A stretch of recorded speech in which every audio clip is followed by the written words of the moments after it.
Narendra Damodar Das Modi, the Honorable Prime Minister of the Republic of India.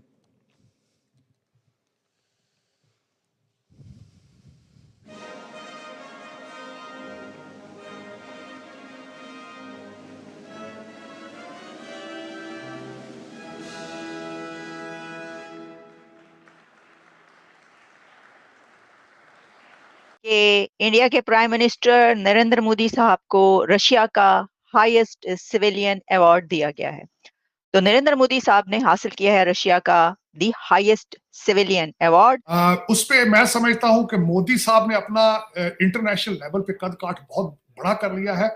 वो इस वजह से कि मोदी साहब ने पुतिन के साथ बैठकर उस हॉस्पिटल के हादसे का जिक्र। हेलो दोस्तों, जय हिंद एंड आप सभी का स्वागत है। दोस्तों, हाल ही में पीएम मोदी ने रूस का दौरा किया। दोस्तों, रूस की तरफ से पीएम मोदी को रूसी सर्वोच्च पुरस्कार से सम्मानित किया। दोस्तों, पीएम मोदी ने जब रूस दौरा किया तो पूरी दुनिया में तहलका मच गया। उधर पाकिस्तानी मीडिया बोल रहे हैं कि जब हमारे पीएम इमरान खान ने जब रूस दौरा किया था तो पीएम पद से हटना पड़ा। दोस्तों, पीएम मोदी जब रूस दौरा किया तो आज पूरी दुनिया चुप है। पीएम मोदी यूरोप भी चले जाते हैं और पूरी दुनिया भारत का ताकत देखकर पूरा पाकिस्तान हैरान है, परेशान है। दोस्तों, आइए देखते हैं पाकिस्तानी मीडिया का रिएक्शन। कि इंडिया के प्राइम मिनिस्टर नरेंद्र मोदी साहब को रशिया का हाईएस्ट सिविलियन अवार्ड दिया गया है। तो नरेंद्र मोदी साहब ने हासिल किया है रशिया का दी हाईएस्ट सिविलियन अवार्ड, जो कि सेंट एंड्रयूज सिविलियन अवार्ड इसको कहा जाता है। दी हाईएस्ट रशियन अवार्ड है ये जो नरेंद्र मोदी साहब को मिला है। लेकिन ये बात नहीं है कि भारत के वजीर आजम ने ये कोई पहला है अवार्ड जो कि हासिल किया है। अगर हम आपको लिस्ट बताएं कि दुनिया के कितने ही civilian the highest civilian awards उनको मिल चुके हैं तो ये एक लंबी लिस्ट है नरेंद्र मोदी साहब की। लेकिन ये जो रशिया का विजिट है इस वक्त इंडियन प्राइम मिनिस्टर का, ये एक ऐसा विजिट है कि जो बहुत हाई प्रोफाइल है, बहुत हाईली सिग्निफिकेंट, बहुत सिग्निफिकेंस है इसकी।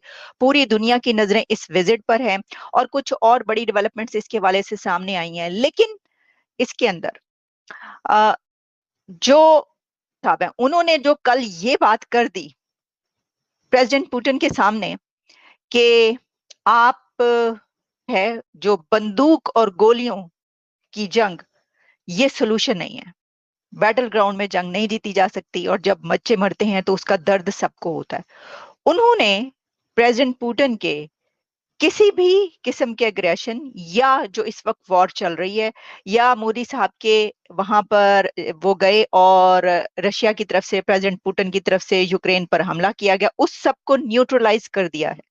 मोदी साहब ने बहुत इंटेलिजेंटली ये एक ऐसा हमें नजर आया उनका जेस्चर और उनका जो वो बोले कि जिसमें उन्होंने कोई भी ऐसी अगर चीज नजर आ रही थी या कोशिश की जा रही थी कि देखिए रशिया का इस वक्त क्या है, मैं आपको बताती हूँ। रशिया का इस वक्त मकसद ये है कि रशिया के पास एक तो ये कि एक दुनिया की सबसे बड़ी जमहूरियत का प्राइम मिनिस्टर उसके पास पहुंचा हुआ है, ठीक है जी। और ऐसी सिचुएशन में उसके पास एक बहुत बड़ा मार्जिन है कि वो इससे लेवरेज हासिल कर सके। लेकिन मैं ये समझती हूं कि नरेंद्र मोदी ने उनको ये लेवरेज हासिल नहीं करने दिया। उन्होंने जंग की भी बात कर दी। उन्होंने कहा कि जो यूक्रेन और रशिया वॉर है इसके मुतालिक सोचा जा रहा था कि मोदी साहब बात नहीं करेंगे, क्या बात करेंगे, लेकिन उन्होंने धड़ल्ले से बात कर दी जिसके ऊपर पुतिन को यह जवाब देना पड़ा कि आपके मशवरे का शुक्रिया, थैंक यू। नरेंद्र मोदी जो है भारत के वजीर आजम, वो जो रशिया का ट्रिप है उसे कंक्लूड करके ऑस्ट्रिया पहुंच गए हैं और कहा जा रहा है कि बहुत देर बाद ये हुआ है कि कोई फ्लाइट जो मॉस्को से चली हो वो यूरोप गई है, क्योंकि जो बेलारूस है और यूक्रेन जो है उसकी एयर स्पेस बंद है, कोई फ्लाइट वहां से नहीं जाती। वैसे भी आपको पता ताल्लुकात। एक तो मोदी साहब के बारे में ये कहा जा रहा है कि he is a one man who can connect all of them. दूसरा तार साहब, अगर देखा जाए तो 80-81 पैराग्राफ्स हैं दोनों मुल्कों के जो जॉइंट बायलैटरल स्टेटमेंट जारी हुई है। बड़ी लंबी चौड़ी बातें हुई हैं, न्यूक्लियर, काउंटर टेररिज्म, कश्मीर का भी जिक्र किया तार साहब, वो जो कश्मीर में उनके जो फौजी जिनकी जानें चली गई हैं। तार साहब, उधर अमेरिका में नेटो की समिट हो रही है, कैसे देख रहे हैं आप इन दोनों चीजों को? अमेरिका भी इकट्ठा हो गया है और ज़ेलेंस्की भी बोल पड़े हैं, वो कह रहे हैं कि नरेंद्र मोदी साहब को नहीं जाना चाहिए था। आप कैसे देखते हैं ये सारी चीजों को?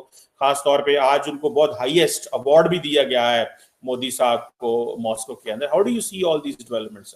चीमा साहब, आज इतना कुछ ज्यादा कुछ हो रहा है दुनिया के अंदर। मैं हैरान हूं कि इतने शॉर्ट पीरियड के अंदर हो क्या रहा है। अब मैं जरा बताना चाहूंगा आपको, खासकर मोदी साहब के हवाले से जो इस वक्त चीजें मास्को में हो रही है। शिवा साहब, मैंने कल भी आपको बताया था कि मोदी साहब अपना कंसर्न लेकर गए थे रशिया के पास, क्योंकि रशिया के साथ उनके रिलेशनशिप